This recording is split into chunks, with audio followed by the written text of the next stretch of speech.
to the OKS Youth Ministry Podcast, where three of the OKS Youth Ministers talk about youth ministry.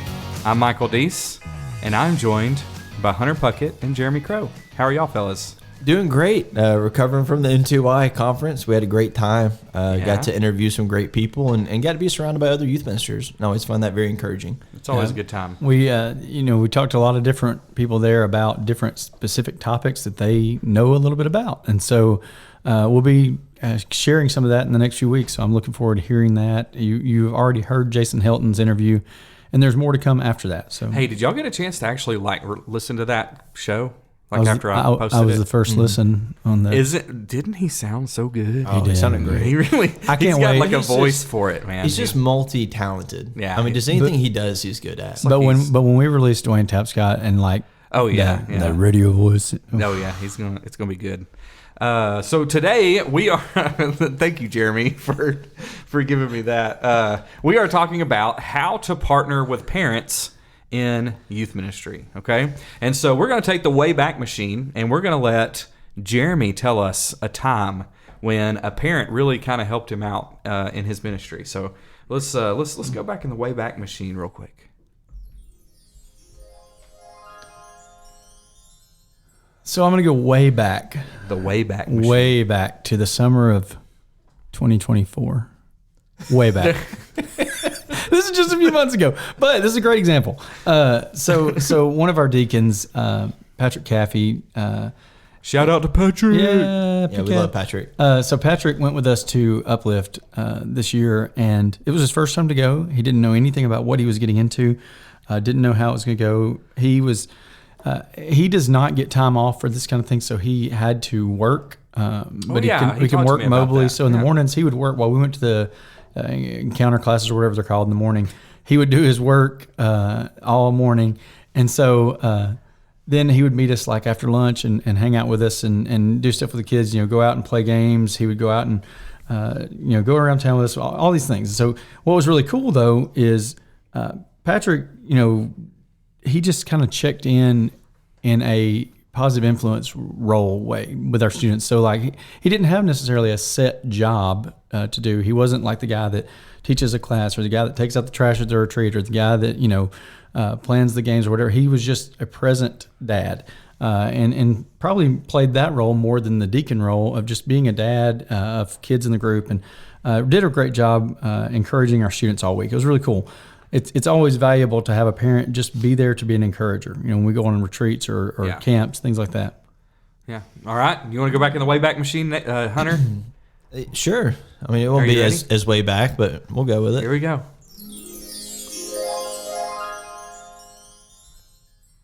It was. No, I had, and I always talk about it. One of my favorite parents I've ever gone through the youth group, Cindy Holiday, Hannah Holiday's mom. Shout out Cindy. Shout out Cindy. But no, she's been great. She's been a rock for the youth group, especially from a chaperone standpoint. And the reason I always enjoyed having her, and she'd always go to the exposure and things like that. But while we're at exposure, the girls would have someone to talk to. So I'd have all the guys, and we're all in a room, and we're hanging out, and to my knowledge, the next morning, the girls are up till 2-3 o'clock in the morning, and they're all just sitting around talking. So I find that very beneficial as well. But she's just always been one to put the youth group before herself and her needs, and she's just always there for those girls, and I always appreciate that. Yeah, that's cool. Well, let me tell you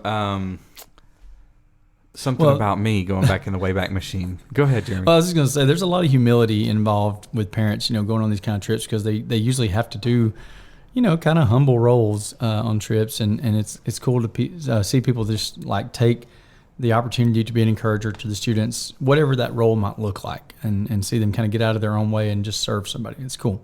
Yeah, that's cool. So do you have a way back memory? Yeah, let me play the sound. I got to play Somebody the sound. take his soundboard away.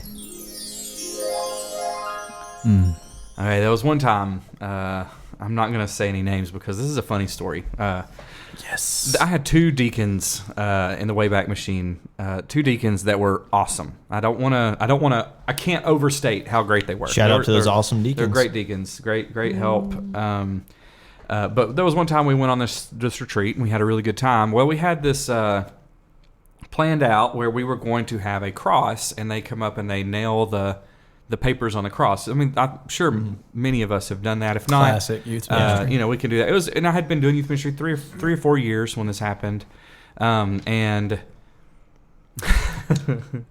I had one parent that was inside getting everything ready for, like, we had it was called like senior high pie, and they would have pies, and we'd have a big pie fight in the whatever, and so we would eat some of the pie, and then we'd start throwing it at each other.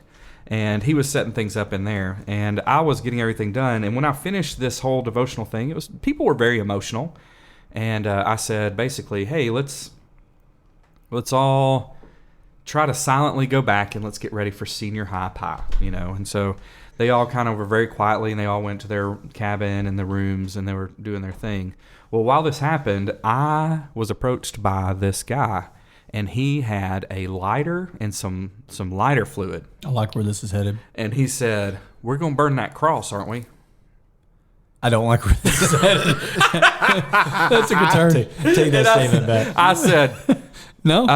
no. Well, and I had just started. It was my first retreat at this church. And I was like, maybe we need to ask some other people and see what they say about burning crosses at a youth retreat. I mean, it was wild. And so I went and told the guy that was in there preparing everything for senior high pie, and he just lost it. He could not recover. In fact, this was like 10 years ago. And I don't know, a month ago, he texted me, and all it said was, we're going to burn that cross. And it was really good. I love that. Maybe he needs to be more of a Martha and less of a Mary. I feel like that was a... Yeah, it was. But give him a task and get him away from the devotional. In his defense, they had done a devotional thing where they talked about like a burning bush, and they burned the bush, and it was a whole thing like that. And so, whenever he just didn't think it through, he didn't think through what he was actually saying. So, yeah, at any rate, he did not.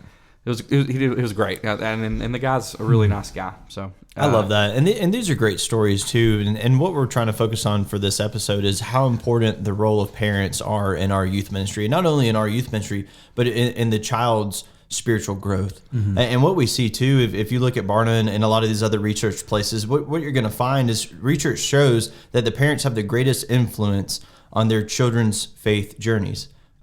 We don't have that greatest faith. It's the parents. And we've mentioned this before in probably our first couple episodes. It's the parents who are in charge of growing their kids' faith, and it's up to us to be there to help them out along the way. Yeah, we're the ones that are trying to equip the parents with tools and resources and the ability to engage with their teens in a spiritual way. And we're wanting to really influence the parents in order to influence their children. One of the things we talked about probably 3 episodes ago was about the lack that we're seeing across the board of parents engaging in spiritual ways in the home. Yes. And how that's such a challenge, because reality is we can do a lot in terms of spiritual formation and helping them, but we can't overcome what they're receiving otherwise, right? Mm-hmm. If it's completely opposite of what we're trying to do in the church, it's going to win out usually. Yeah. So what are some things that y'all are doing in your ministries currently where you're working with parents? And Jeremy, tell us a little bit about the Elephant in the Room class. I like that, but also get a little more. Yeah. So that's something like offering resources, offering opportunities for parents to grow in their understanding, parent centralized kind of things. So we did a series that was, just literally just a 13-week series of different topics that are hot topics for teenagers right now that we never really talk about in the church that need to be discussed. And I had guest speakers come in and share different lessons about that. What it really did was it told the parents, it was just for parents, right? I had a semester where I sent the teens with someone else, and I had a class with just parents.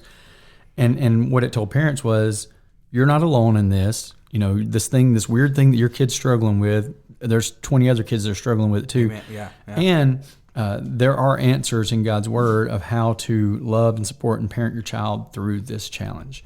It's important stuff. So, I think it's really important that we incorporate some parent-focused things in our ministries. Whether it's resources or we have special events like what you were talking about, the Elephant in the Room.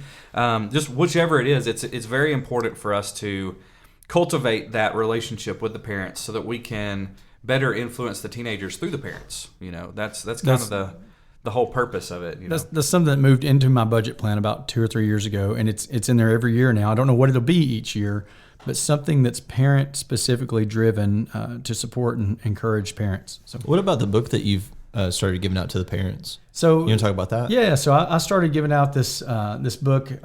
It's called Practical Wisdom for Youth Group Parents. It's a very on the nose name, but it's essentially a book to help parents understand.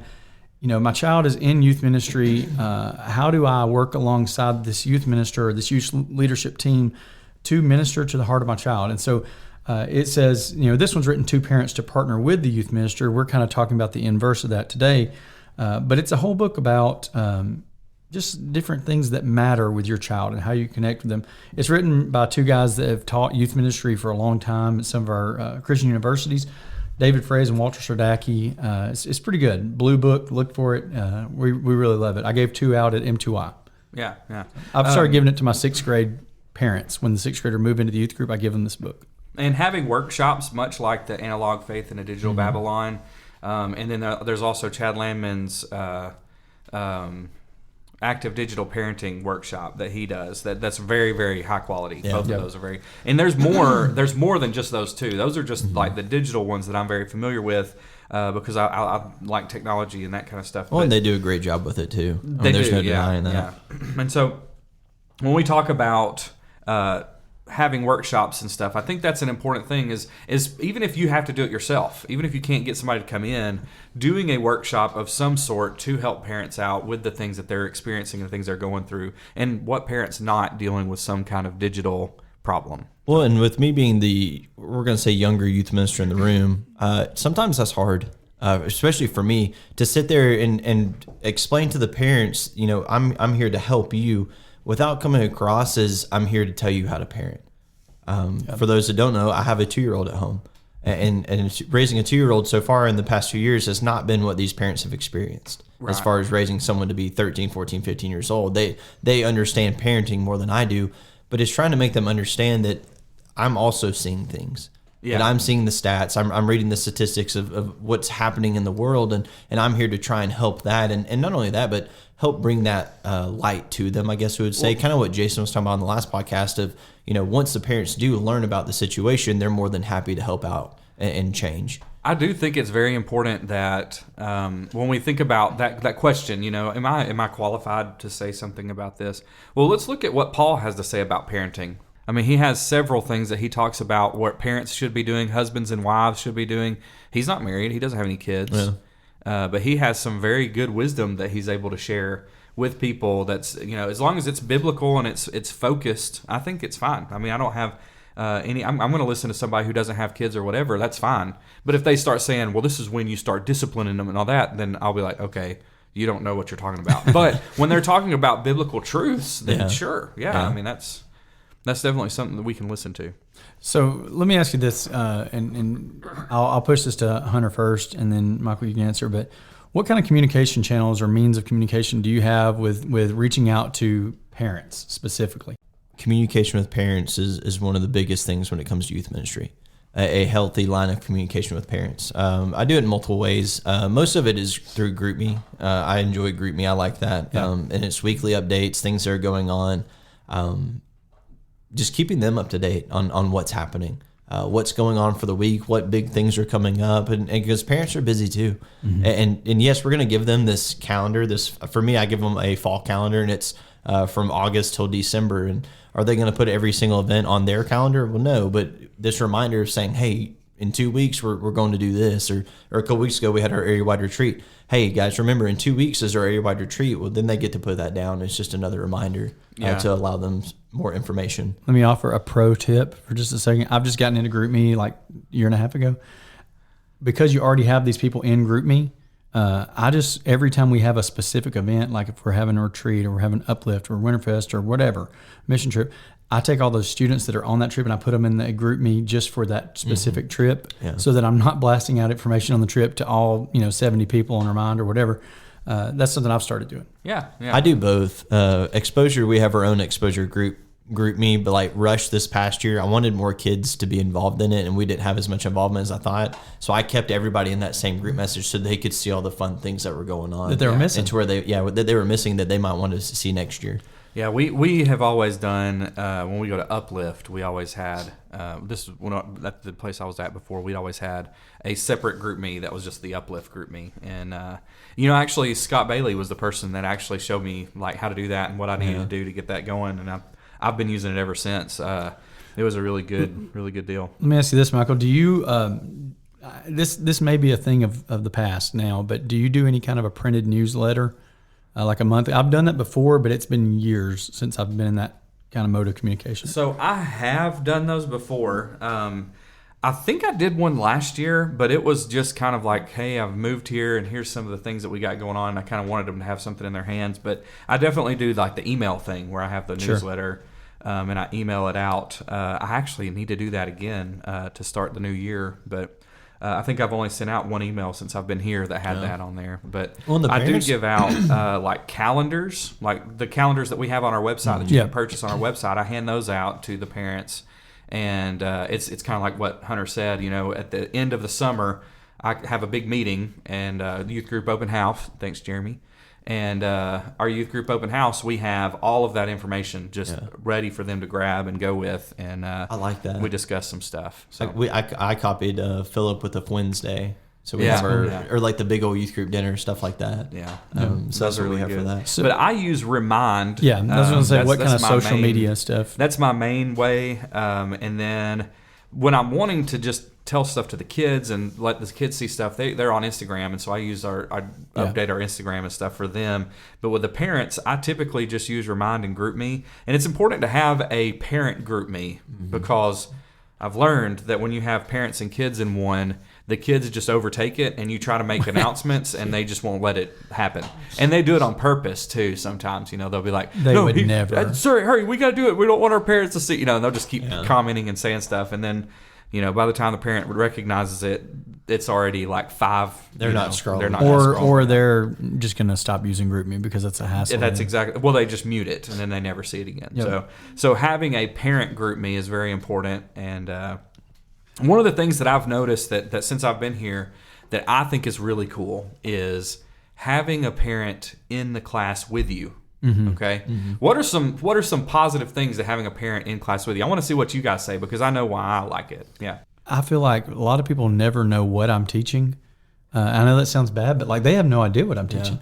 My elders rarely have any idea what I'm teaching in there. It's not that I'm trying to teach something bad, but they don't know, right? Nobody. So there's an accountability of when there's a parent in the room. One, they can say, "Hey, Jeremy, your lesson kind of stunk tonight," or "It was really good," and but not that I need to be bolstered, but I like the accountability of knowing that there's somebody here that absolutely can critique and judge whether or not I'm doing a good job. Yeah. Well, how many times have you heard a youth minister come to you and they said that their elders are saying that your class is not good? I've had several people come to me and they're like, yeah, my elders are saying my class isn't good, but they've never even been in my class before. Yeah.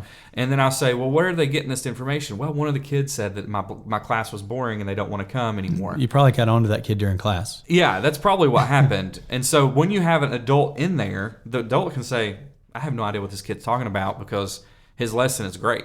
Or maybe, that kid's got some truth to him because his class is really boring and we need to figure out a way to make it a little better. But you have that accountability. That is numero uno for me. That's the number one thing that for me makes everything worth it to have somebody in there with you. Well, Hunter, you might be able to speak more to this too, but because I know that one of the things you asked for was in your office for there to be a camera placed in your office so that it gives kind of that second person in the room in case you have to have some kind of a meeting or counseling or something. There's some accountability there. But, for a class, why would there be value for you having a parent or adult in there? Well, it all goes back to accountability. And I've gotten, not in trouble in the past, but maybe said some things that got taken out of context. Nothing unbiblical, just the way that I approached it. And being a younger minister at the time, it just wasn't the best way to approach that topic. So the adult in that class is there to be able to back you up on, he said this and this is really what he meant. And then I also have the cameras. I have one in my office and I have one in the youth room too. Just for that. And it records audio, it records video, and it just whatever might happen happens. But what I also love about it too is it gives the parents this opportunity to engage in the youth group. Because what we're talking about and our focus for all of this is getting the Bible back into the homes allowing the parents to have these spiritual relationships again with their kids, and maybe sometimes they just need some extra encouragement. Yeah. And that extra encouragement could be, hey man, listen, I want you to come sit in my class this quarter and be my co-teacher, or hey, I want your help specifically when we go on this retreat, and I want you to focus on this one thing. And just giving these adults, and this sounds silly because this works for kids too, but giving these adults this sense of ownership And purpose could really boost their confidence when it comes to their spiritual life at home. Well, I've had times where I have an adult in the classroom with me, and I've asked, hey, I need an adult in the classroom with me, and I won't do it. And I'll go and find one of my friends, and I'll just say, hey, can you come into class? And shout out to John Golden, if you're listening. I had him, and he just kind of came in and sat in a couple weeks. Maybe it was 6 weeks he sat in and just kind of watched me teach. And the next quarter, I was like, all right, now it's your turn. And he came in and he taught the class, and he's still teaching that class. Yeah. And I use young adults for that. You know, if my co-teacher's not there, this Sunday I have one of our elders as my co-teacher, and I really enjoy it. He's great. And when he's not there, I'll go get a young adult, a college kid or something like that, and bring them in. And really, that's to show them this is doable. Yeah. You can also teach it. And I'll just tell you, too, one of the best ways, just if you want somebody to be involved in your youth ministry, just have them come sit in your class. If they're saying, hey, how can I help? What can I do? Guy or girl or whatever, what can I do to get involved in your youth ministry or whatever? And well, there's also for me there's value in asking them a question in front of the students during the class, which now the parents are not going to come in because they're scared. But I straight up, if there's a parent in the room, I'll say, hey, what's the time that you've experienced this? Whatever the topic is, I'll ask them, and then they have this opportunity to have a voice in front of our students. And all of a sudden, it's not just Jeremy teaching, but it's also this parent who's talking about their life experience and this thing that's applicable to their spiritual life. So it's cool to hear. So let me ask you this. Kind of refocusing back on our topics at hand here. What's a way that you offer kind of family-centered programming? What kind of things do you offer that would drive your ministry towards more of a family element where the family is discipling their children? Yeah. So currently, I think there's some things that just kind of we are already doing. Vacation Bible School is kind of one of them. We really make that a involvement. Everybody's involved, and we let the younger students be with their parents. And there's a lot of really cool stuff that can happen there. Another one is Lads Leaders. The parents are being involved. And hey, we actually did a good interview with Rhonda Fernandez, who is one of the head guys, head women at Lads Leaders, and she does a really great job. But we got to interview her, and it went really, really well. She's awesome. She's very passionate about Lads, and she sees the benefits of Lads. Yeah, and I think that's another good way. We also have, we actually weren't able to do it this past year, but we also have a family retreat that we have some family-focused events. I even did a family retreat one year, and I thought it went phenomenal. So that's some of the things that I'm doing currently. Something that I've started doing too, and this is going to sound silly, we don't do any events that's on a holiday. And what I mean by that is, what do we just have? Veterans Day? Yeah. I take Veterans Day off, and that sounds silly, but you want to offer time for your kids and your youth group to be at home with their families because they really are busy. And they're at sports, they're at everything in between. And when you can have a dedicated time that you are not doing anything with the youth group and you tell them, hey, go home, spend time with your family, enjoy time with your family. And that allows them to grow closer together as well. Yeah, I think it's a really important thing also to encourage have an open dialogue with parents. You know what I mean? Mm-hmm. Be willing to talk about any topic, any subject, anything that needs to be talked about, and make sure that they know that. Make sure that that's communicated, because there are times where parents need someone to talk to about something that's going on in their kid's life or something that's going on, and they don't really have an avenue to do that. So one of the things that we've talked about before is that we are consumers of information, that we're constantly, as much as people may not believe it, youth ministers are professionals trying to be good at their craft, right? Yes. So we do consume information, and we're trying to read books, and we're trying to read articles, and we're watching videos, and we're listening to podcasts. There's value in being able to tell a parent when they say, hey, my kid's struggling with fill in the blank.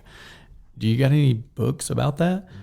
You ever have that conversation with parents? Yeah. And so it's so good to be able to say, hey, here's this podcast I just listened to, this episode about said topic.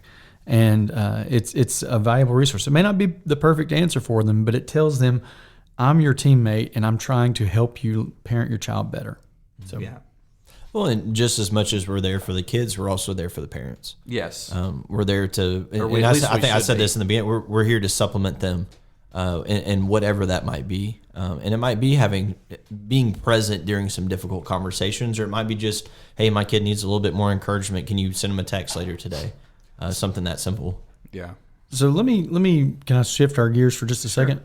So milestone moments. I went to the NCYM, the National Children's and Youth Ministries Conference last year, and I sat in on a class that was about celebrating milestone moments with parents and with the church as a whole. And they had like these 6 or 7 milestone things, and it was different stages of development from newborn baby up to preschool to early adolescence to the moment where they decide to be a follower of Christ and be baptized to their teenage years and on into graduation and adulthood. And it was this kind of thing where the church as a whole supports the family unit and the parent structure. They give out these little cards. I cannot remember the name of the congregation that was hosting this seminar thing, but it was so good. And they talked about like, here's some Bible verses right now. Your child is in this stage of their spiritual development. Here's some Bible verses to be talking to them about. Here's some prayers to be praying with your student. And here's some resources to read and think about during this phase. What do y'all do for milestone celebrations at your places? Have you shared that with us before? No, and it's awesome. Yeah, I've seen it. And now that you're talking about it, I thought maybe you had shared it. Yeah, I may have. I don't remember. I think some of the things that we do, anytime that the only ones that I've really focused on, this is something I need to do better on for sure. But I do, whenever they move into the youth group, we make a big thing out of it. Mm-hmm. We do a big, fun time with all the kids and the parents and everybody together. And then we have a graduation. At graduation we have some fun stuff that are And the tables set up and decorated. Yeah. And then we, do a big ceremony thing before our worship service, and we have a little thing for them at lunch. We like decorate the gym out and have food there and provide that for their families and celebrate that with them. I also do some small little things like where I write a letter, about they won state championship or something, or they got first place at Last Leaders or anything like that, and I just kind of write them a letter that just says, "Hey, you did a great job, and I'm proud of you." So Just going over the top, I feel like, in anything, in the 6th grade the new 6th graders, going over the top for that, going over the top for a high school graduation, going over the top for a Lads Leaders celebration, for all the kids that were involved in Lads Leaders, just not just throwing a pizza party, but making it a big deal. Yeah. Something special, something that's different than the rest of those times to show that they are important. I love what Beltline did, and I actually started copying Sam on this too. They started giving their 6th graders Bibles. And I love that because we give our 12th graders Bibles, but they're leaving the youth group. So now when they get it in 6th grade, they get to make all those notes 6th through 12th grade, and then they get to continue on. So what am I going to give them when they graduate? I don't know, but I have a couple years to figure that one out. So I think we celebrate the milestone moments for the students well. We'll tell the mom or dad, hey, congrats on your kid winning state in basketball or whatever. This is something I wish I did, and I'm just thinking about now how we would implement this. But what kind of ideas could we put forward to encourage parents when they're doing it well, right? When they're discipling their child well, and we see that, and I do that kind of stuff with students. I'll send them a text and say, hey, I see you're really growing in this area, and I'm really proud of you. But can we do that with moms and dads, right? Yeah. Or what would that look like, I guess? I don't know. That's an interesting thought. I know. Sorry, I should have posed it before we started recording, but No, I mean, a letter goes a long way. well, just I a think- note of encouragement. Yeah. Well, and we do something at Flint I've really enjoyed, and it's teacher appreciation. All the teachers that have taught Bible class during that year, it's this little dinner that the church hosts, and they get to show up, and we just say how much we appreciate them. And it might be something that we do that separate, parents only, no kids, and you just have a parents' night or a parents' appreciation for your youth group. Tell them how much that you love them, how much they impact your youth group and your ministry there, and just show them love at that time. To go to the next topic, I wanted to bring into focus the importance of prayer in a family unit. Okay, the importance of prayer in a family unit. I remember when I was growing up, we didn't say many prayers after just our normal routine thing. And I remember I was probably 14 or 15, maybe even 16. And when we were driving to school every day with my dad would say a prayer for us while we were going. And I remember when I was, that age, I was just like, oh, this is so, we don't get to talk. We're just going to have to sit here and listen to this. And then by after the first month or so that was happening every single day of the school, I started realizing this is really awesome that my dad is doing this, and that was one of the really cool things that I experienced as a kid, and seeing that difference, because I remember thinking, he's going to do another prayer, and then I also remember, it being my last day and him dropping me off and saying, I hope that, that he has had a great year and that he influenced people in the right way, and hearing my dad say those things just kind of, it resonated with me, and I was emotional that last day whenever he was dropping me off, saying the prayer with me. So I think that parents get so afraid of their kids being upset with them for coming to the event or being at the activity or going to the camp or the retreat or whatever. Man, your dad, Robert, is absolutely. He's awesome. He absolutely would embarrass you because he would be like at everything. When y'all were teenagers, again, I'm old. Michael was in the youth group when I worked there, but he would be at everything. And they hated it somewhat. But then as adults, now that you realize what he was doing and planting himself in your life and saying, your spiritual development matters to me, more than just what the youth minister or the church brings to you, but me as a father, it matters to me that I'm a part of your spiritual development. And I think that's such an important thing. Let me say this to parents. There is enough room for you on the retreat or the camp or the mission trip or whatever the thing is. There's enough room for you to come and to serve without helicoptering your child, right? Yes. You're not going to be in their way. You're not, you'll embarrass them a little bit. Who cares? They'll get over it. It'll help them grow probably. They'll remember it though. But there's going to be an opportunity for you to have a conversation with another kid who needs that spiritual encouragement. And the hope is that there's some other parent that doesn't embarrass them that's going to have the opportunity to disciple your child too. Show up and be present, because your kid will remember, just like Michael just said, your kid will remember 20 years from now that mom or dad cared about who I was as a disciple of Jesus. Yeah. And so I think finding time to pray regularly with your kids. If you haven't read it, Purpose Driven Youth Ministry by Doug Fields. Yes. You need to check that out. It's got a lot of insight, kind of like what we're talking about with parents and teens. But one of the things that he mentions is finding ways to regularly pray with your kids. And I know that it is awkward. I'm a parent, and I have a 5-year-old and a 3-year-old and a 10-month-old. And saying prayers with them is awkward. And so it's got to be even more so with teenagers. I get it. It is.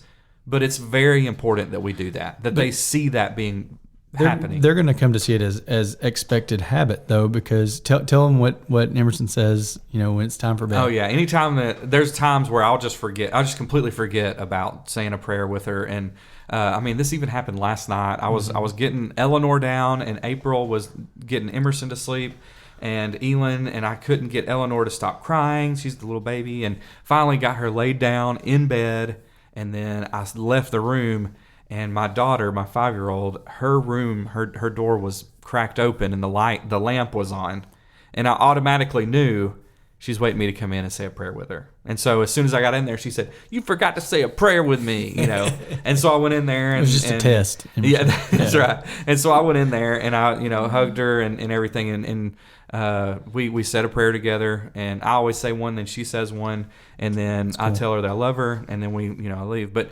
that has become a part of our ritual. That's what we do every night. And then with my son, we know, this just kind of goes into studying the Bible with your children. There's an app called Bible for Kids. Go download it. It's for young kids, probably 5 and younger, but it has short little Bible stories that tell the story about stuff. And my son, he loves it. It's his favorite thing that he gets to do every night. And he sings a song with my wife, and then he comes and gets in bed. Then I do a little story with him. Those take probably 5 minutes, and it has a little coloring picture that he can paint, and then he goes to sleep. And Love that. Those are some we had things that we should do. the Action Bible, or Kids Action Yeah, Bible, yeah. or something like that. And when Brooklyn was younger, I read it. Each night we just read a couple of pages, and we read it all the way through. And I probably need to start it over again with her. But that was really cool too. Yeah, that's the one with all the pictures and stuff, right? Yeah, it's kind of like a comic book. Yeah, But it's really cool. I think it's realizing that if prayer is not important to you as a parent, or Bible study is not important to you as a parent, it's going to be really hard to tell your kids that it's important, or it should be important. Yeah. So we really, and even for youth ministers and parents, we need to lead by example. Yeah. If we're going to say that prayer is important, they need to see you praying. If you're going to say that studying your Bible is important, they need to see you with your Bible open. That's right. I know, like the "do as I say, not as I do." You know, that's the worst thing that you could ever do. Yeah. You know, and statistics, studies, everything comes out to say that's dumb. That doesn't make any sense at all. It's like the kid who sees his parent smoking every day, and then they say you don't need to smoke, and he's like, "What? Like that's." You're smoking, like, you know, and I've had kids that have actually come to me and said, like, their parent told them, you need to get a job and you need to do this, and their parent was refusing to get a job and do these things, and they were like, I don't listen to anything you say anymore. And so, you know, making sure that you lead by example and that you're encouraging those things. A prime example of somebody that I think does this really well is one of my really good buddies that I went to college with. He's old like me, Tyler Boyd. Tyler would, you know, anytime we were on a retreat or our trip or weekend or just hanging out with friends or whatever, he would get up every morning and he'd have his little cup of coffee and he'd be doing his Bible study, right? And I remember so many times waking up and going, well, there's Tyler reading his Bible. And at the time I thought, well, that's kind of cool. But now I could imagine that Tyler's children are now seeing every morning, there's Dad reading his Bible. Yeah. It's cool. I went and stayed in his little cabin. Oh, man, I don't remember when this was. I think I just graduated college. Maybe I've been out for a few years. And I came over to his house, and he, you know, I actually kind of surprised him. I was like, hey, man, I'm going to stay the night tonight. And he was like, all right, sounds good. You know how Tyler is. But I walk into his house. He doesn't know anybody's coming over. And, like, I knock, and I open the door. And he has the Psalms playing while he's cooking. And so, like, he's listening to the Psalm, like an audio Bible, and he's just sitting there cooking in some dinner. And I was just like, that's so Tyler, you know, that whole he's someone who loves the Word and gets into it. You know, it's a really, really cool deal. But let me ask one thing. Are we getting close to a wrap up? Yeah. Let me ask you guys, what is one thing that you wish parents just got, like they understood from your perspective as a youth minister? What's one thing you wish parents got? And I'll tell you for me, man, I wish they knew how much I love their kid, and how much I want their child to know Jesus. Yeah. What about you guys? I think that's perfect. We want to see their kid grow spiritually just as much as they do. Yeah. Because that is our life, is to make sure these kids know Jesus, and for the parent to truly know and understand that we are on the same path that they are. Yeah. We are going through the same thing they are, and we are truly here for you, and to utilize us in any way that they need to. Yeah. I don't know. I think maybe the thing that I wish parents would understand is just what we just talked about, and this is something that I'm telling myself, you know, the importance of leading by example. Yeah. Yep. You know, just really leading by example. And if you want your parents to have, or your kids to have, a good, fruitful marriage, then you need to make sure your marriage is good and fruitful. Yeah. You know, if you want your kids to pray every day, you need to be praying every day. If you want your kids to study their Bibles, you need to be studying your Bible every day. They need to see that you are bought in and You're genuine. and you're genuine, because they can read through that stuff. I'll tell you, there's been times where I'm teaching Bible class and I have kind of just thrown stuff together, and I'm just like, okay, I'm in a hurry. I didn't have time to do it, and I just throw it together, and I'll teach a Bible class, and every kid in that room is just like, dude, this is, you know, and they do it by, They can tell. They'll just And talk. they'll call you out too. Yeah, and they'll just talk about, and they won't even pay attention to the things you're saying, because they know this isn't worth our time, because you aren't prepared. You didn't do, and you haven't said anything like that to them. They just know. They picked up on it because their teachers do that stuff, and you know that's why they don't pay attention in school those times. And so, making sure that you are 100% showing your kids, not just telling them, but showing your kids that this is something that's very important in your life. I had a parent, before I'm going to turn it over to Hunter in just a second, but I had a parent who, I went to one of the games, and this parent said, we used to be super involved in the church. We used to do this. We used to do these kids ministry things. We used to do all kinds of, and they named several different ministries that this church was doing. And we were looking for someone to take over one of these ministries because a family had moved, and they were like, we used to do so much, but then our kids started playing sports, and we're just always here at the, and they're telling me this. And I don't think that they really understood what they were saying, and I just kind of was like, yeah, I understand, about life can get busy, and I kind of discussed it with them. And a few weeks later, she sent me a text and was like, talking with you, like in the middle of that conversation, I realized what I was saying, that I was prioritizing their sports and stuff over me being involved in the church, know. And so two of the best kids that I've ever been a youth minister to, for sure, but their parents... Well, they recognized that and they changed. That's awesome. And so, and this entire podcast, I've been thinking about this. When parenting is done right, it turns into generational Christianity. Yes. And I don't think people really understand that. For those that are in our area, that we lost a giant in the faith, Nicky Presnell. Yeah. And you look at him and you look at the life that he lived and his dedication to God, to God's work, to the kingdom work. And when we're talking about people that wake up and are always reading their Bible, that's what he did every single morning. Yeah. That he woke up early and he was reading his Bible in his recliner every single morning. And then you look at his family and you look at the impact that his family has had. And then you look at his grandkids and now his great-grandkids and just that generational Christianity that Nicky Presnell has started just by being a present father and showing them that this is a priority. Yeah.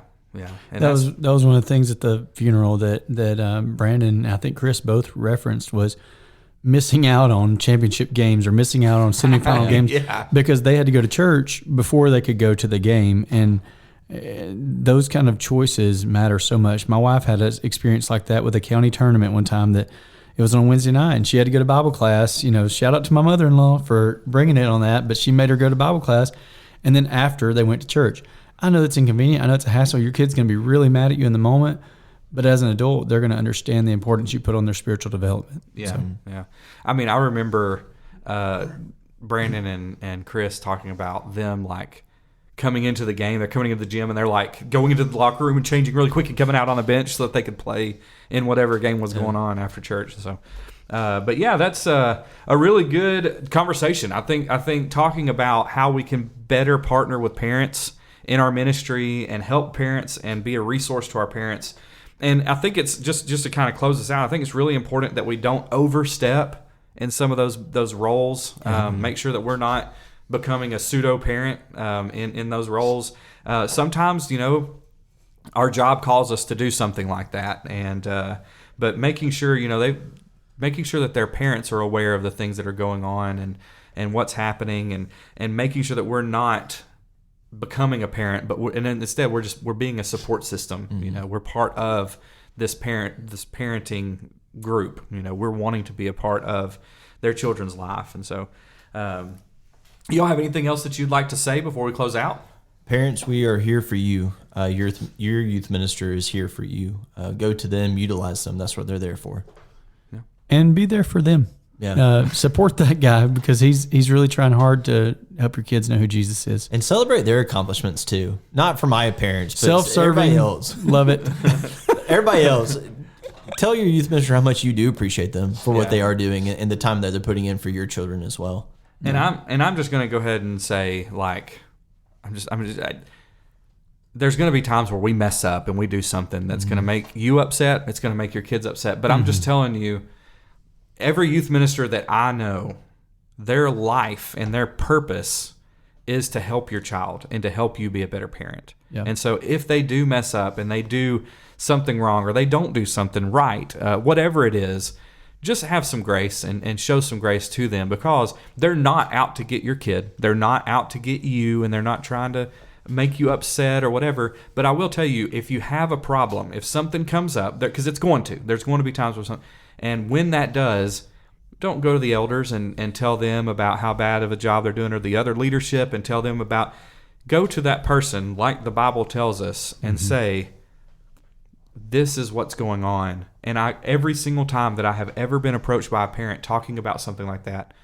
100% of the time it's settled in that conversation. Yeah. There was one time where I had to have another discussion with them about it, and that was settled. And they leave the room feeling better about the relationship, about basically everything. And so making sure that you're following the biblical example, that if you have a problem with somebody, approach that person and discuss it and talk to them about that. So, Yeah. well, if there's nothing else that we want to discuss or talk about, I think this has been a really good conversation. Yeah. And this has been a really fun time. And I hope that your ministry is blessed through the things that we're saying. And I hope that you can reach out to us at oksyouthministry@gmail.com. Check out our website. We actually have a family Bible study on our website called Faith Forward. It's a really, really great Bible fantastic. study. It's a once a week thing, and it walks through the Bible. We have the first year on our website right now. And so go on there, buy that, use that resource. We just updated our website with a bunch of new resources for you to access and get. And so check that out, oksyouthministry.com. And if there's anything that we can do for you, send us an email, shoot us something on the website, hook up with our social media, whatever that you can do to make sure and make sure that you're prepared. So we're glad that y'all listen. We're praying for you. We hope your ministry is successful, and we hope that you are doing some really good stuff, and we hope most of all that your ministry is blessed.